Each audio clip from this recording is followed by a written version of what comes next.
Hello 1 second అంటూ ఇండస్ట్రీలో వచ్చారు. సో ఇవాళ డాన్స్ ఐకాన్ 2లో ఈ స్టేజ్లో ఉన్నారు. అంటే ఒక డాన్స్ షో చేయాలి అంటే నాట్ అన్ ఈజీ.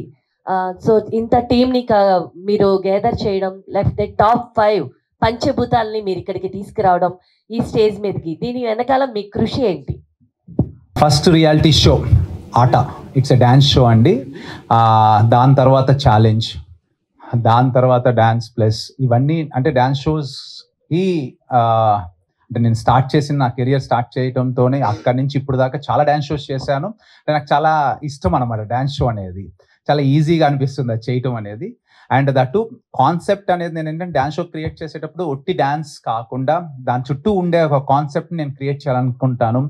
అలా ఒక కొత్తది, అందులో ఆహాకి ఫస్ట్ టైం ఓటీటీ ప్లాట్ఫామ్లో ఒక ఆహాకి డ్యాన్స్ షో చేస్తున్నప్పుడు ఫస్ట్ డాన్స్ ఐకాన్ సీజన్ 1 చేశాను, అది మంచి సక్సెస్. ఇప్పుడు సీజన్ 2 ఇంకొంచెం ఏంటి డిఫరెంట్ చేయాలి అని ఒక ఆలోచనతో, ఎందుకంటే సబ్స్క్రైబర్స్కి థ్రిల్స్ ఒక హైస్ ఇవ్వకపోతే వాళ్ళు ఎందుకు డబ్బులు పెట్టి సబ్స్క్రైబ్ చేయాలి, అందుకోసం నేను ఒక డిఫరెంట్ కాన్సెప్ట్ క్రియేట్ చేయడం జరిగింది, పంచభూతాల కాంపిటీషన్ అనేది. సో ఇది చాలా చాలా మీకు నచ్చుతుంది. అండ్ ఎక్కువ కష్టపడింది ఏం లేదు, విత్ మై అంటే ప్రీవియస్ డాన్స్ షోస్ ఎక్స్పీరియన్స్ ఉంది కాబట్టి ఈజీగానే క్రియేట్ చేశాను. అండ్ వీళ్ళందరూ కూడా వీళ్ళు ఎంచుకోవడంలోనే చాలా ఆలోచించి ఒక డిఫరెంట్ పీపుల్ని పెట్టుకోవాలి నేను మెంటర్స్ కింద అని చెప్పి చాలా ఆలోచించి వీళ్ళని తీసుకున్నాను. వీళ్ళందరూ కూడా ఎక్స్ట్రాడినరీ కంటెంట్ ఇచ్చారు. అది మీరు ఫస్ట్ ఎపిసోడ్ చూడగానే Feb 14 7 PM మీరు ఎప్పుడైతే చూస్తారో మీకు అర్థమవుతుంది.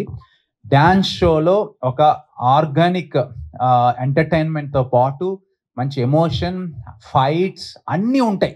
ఒక సినిమాలో ఉండాల్సినవి ఏమైతే కోరుకుంటారో అవన్నీ ఈ డాన్స్ ఐకాన్ సీజన్ 2లో ఉంటాయి. ఓంకార్ గారు, డాన్స్ షోస్ చేస్తున్నారు కదా, మీరు చిన్నప్పుడు డాన్స్ ఏమైనా నేర్చుకున్నారా? డాన్స్ మీద అంత ప్యాషన్ ఏంటి? డాన్స్ అసలు నేర్చుకోలేదు. నాకు జీవితంలో రాంది ఏదైనా ఉందంటే డాన్సే. కాబట్టి ట్రై చేశారా? At least same picture same pins. So నాకు రాంది అది, అందుకే వేరే వాళ్ళందరూ చేత చేపిస్తున్నాను. ఎప్పుడైనా ట్రై, అట్లీస్ట్ ట్రై. మీరు ఎవరైనా మెంటర్స్ ఎప్పుడైనా ఓంకార్ గారిని స్టేజ్ మీదకి లాక్కొచ్చి ప్లీజ్ అన్న ఒక 2 స్టెప్స్ అయ్యి అని లాగారా? ఆయన మాతో డాన్స్ అయిపిస్తారు, కానీ ఆయన్ని ఎప్పుడైనా సరే హోస్ట్ అనేది అందరినీ బ్యాలెన్స్ చేసుకుంటూ, అంటే ఈజ్ నాట్ ఓన్లీ హోస్ట్, ఒక ప్రొడ్యూసర్, ఒక డైరెక్టర్. అంటే కాన్సెప్ట్ ఎన్విజన్ చేసుకొని దాన్ని నడిపించడం అనేది నాట్ అ జోక్ అండి. ప్లస్ ఇంకొకటి ఏంటంటే కాన్స్టెంట్గా 24 hours will be thinking about that only. ఒక్కొక్కసారి మాకు స్కూల్లో ఉన్న ఫీలింగ్ కూడా వస్తుంది, కానీ తప్పదు. ఎందుకు అంటే అది అలా అయితేనే పర్ఫెక్ట్గా వస్తుంది. అండ్ మీరు ఎంటర్టైన్ అవుతారు. మీరు ఎంటర్టైన్ అయినప్పుడు ఈ కష్టం అంతా మాకు మర్చిపోతాం అనమాట. సో డెఫినెట్గా ఏంటి అంటే ఆయన క్రికెట్ బాగా ఆడతారు, is a very good orator, concepts vision చేసుకోవడం కూడా అన్నీ బాగుంటాయి. అంటే ఇన్ని ఇయర్స్ సస్టైన్ అవ్వరు కదా, ఆల్మోస్ట్ 20 years అయిపోయిందనే, ఆల్మోస్ట్ 15+ years అయ్యాయి ఆయన వచ్చి. సో ఇన్ని ఇయర్స్ సస్టైన్ అవ్వాలి అంటే డెఫినెట్గా ఏదో ఒక పాయింట్ అనేది పగడ్బందీగా ఉండాలి. సో కాన్సెప్ట్స్ని నమ్ముకొని ఆయన ఉన్నారు. సో డాన్స్ అంటే అందరితో వేపిస్తారు డాన్స్, మీరు ఎంటర్టైన్ అవుతారు అంతే. సో యాక్చువల్గా సార్ మనం ఛానల్స్లో చూడడం అనేది, అందరూ ఛానల్స్లో స్టార్మా, జీ తెలుగు, సో ఛానల్స్లో చూస్తారు. బట్ ఓటీటీ ప్లాట్ఫామ్స్కి వచ్చేసరికి అందరికీ కూడా ఓటీటీ నాలెడ్జ్ ఉండకపోవచ్చు, ఫోన్స్ ఉండకపోవచ్చు, లేకపోతే ఓటీటీ అనేది ప్లాట్ఫామ్ చాలా మంది తక్కువ మందికి తెలియచ్చు. సో ఇలాంటి దాంట్లో మీరు ఓటీటీ అనేది ఛాలెంజ్గా తీసుకొని ముందుకు వెళ్తున్నారు. సో ఏంటి సార్ హోప్? 100% ఆల్రెడీ ఓటీటీ ఆహా పెట్టి 5 years అయిందండి. ఇప్పటికే మంచి పొజిషన్లో ఉంది ఆహా. So already proved. ఇప్పుడేమి ప్రతి ఒక్కరికి వచ్చేసింది. కొత్తలో అది అంటే ఒక 5-6 సంవత్సరాల క్రితం అంటే ఓకే, కానీ ఇప్పుడు వీళ్ళు పొలంలో పనిచేసుకునే వాళ్ళు కూడా సరదాగా యాప్ ఓపెన్ చేస్తున్నారు, చక్కగా చూసేస్తున్నారు. సో ఇప్పుడు ఏమంత పెద్ద ఛాలెంజ్ కాదు. బట్ కంటెంట్ బాగుంటే అండి, ఇప్పుడు మీరు చూసారనుకోండి Feb 14న మీకు నచ్చితే మీ ఇంట్లో వాళ్ళు లేదా మీ ఇంట్లో పనామకు చెప్తారు, ఆటోమేటిక్గా అమ్మ ఎలా తెలియకపోయినా కూడా మీ చేత ఎలా సబ్స్క్రైబ్ చేయించుకుంటారు, చూస్తున్నారు ఇప్పుడు. సో ఈ కంటెంట్ బాగుంటే మౌత్ టాక్తో, అంటే టీవీ అంత ఈజీ కాదు చూడటం మీరు అడిగిన దానికి, బట్ కంటెంట్ బాగుంటే ఎవరైనా ఎక్కడైనా కూర్చొని ఏ టైంలో అన్నా వాళ్ళకి అనుకూలమైన టైంలో చూసుకోవడానికి ఈ ఓటీటీ అనేది చాలా హెల్ప్ అవుతుంది. సో 100% చెప్తున్నాను కదా, డాన్స్ ఐకాన్ సీజన్ 1 హిట్ అవ్వచ్చేమో కానీ ఇది సెన్సేషనల్ హిట్ అవుతుంది, ఇది వేరే రేంజ్కి రీచ్ అవుతుంది. బికాస్ ద కాన్సెప్ట్ అలా ఉంటుంది. వన్స్ ఒక 2 వారాలు అయ్యేసరికి మీరే మాట్లాడుకుంటారు డాన్స్ ఐకాన్ సీజన్ 2 గురించి. అంటే ఎలిమినేషన్స్, వీళ్ళల్లో ఎవరు ఎలిమినేట్ అవుతారు, పిల్లల్లో ఎవరు ఎలిమినేట్ అవుతారు, వీళ్ళని సేవ్ చేయాలని మీరే ఫోన్ తీసుకొని అండ్ ఓటింగ్స్ చేయడం స్టార్ట్ చేస్తారు. ఎప్పుడైతే జరగడం స్టార్ట్ చేస్తుందో కనెక్షన్ పెరిగిపోతుంది అనమాట కాన్సెప్ట్కి. అప్పుడు మీరే ఆ నోట ఈ నోట వెళ్ళిపోతుంది. బట్ చూడాలంటే సబ్స్క్రైబ్ అవ్వాల్సిందే. అప్పుడు ఆటోమేటిక్ సబ్స్క్రైబ్ అవుతారు, చూస్తారు. సార్, మెంటర్స్ గా మీకు అవకాశం రావడం ఎలా అనిపిస్తుంది మానస్ గారు అండ్ యష్ గారు?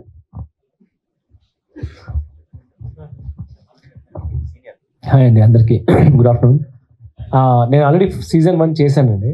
సో నాకు అంటే ఓంకార్ అన్నతో ఇది ఆల్మోస్ట్ ఒక 3rd రియాలిటీ షో నాది. సో నాకు కొత్తగా ఏం లేదు, కానీ అన్నతో పనిచేయడం నా కామనే. కానీ ఈ సీజన్ చాలా కొత్తగా ఉంది.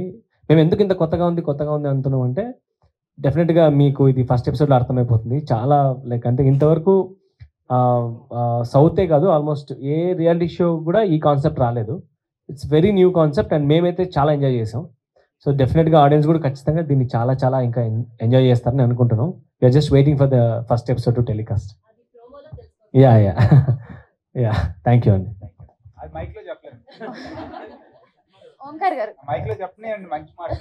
ప్రోమో చాలా బాగుంది సార్, సూపర్ ఉంది. అంటే ప్రోమో చూసినంత సేపు స్మైల్ అనేది ఫేస్ మీద నుంచి వెళ్ళాలా, సో స్మైల్ తోనే నేను ప్రోమో చూసాను కదా. నెక్స్ట్ డే ప్రోమో వేరేలా ఉంటుంది. అదే నెక్స్ట్ ప్రోమో వేరేలా ఉంటుందండి. ఓంకార్ గారు, మీరు నమస్తే అంటే అమ్మా.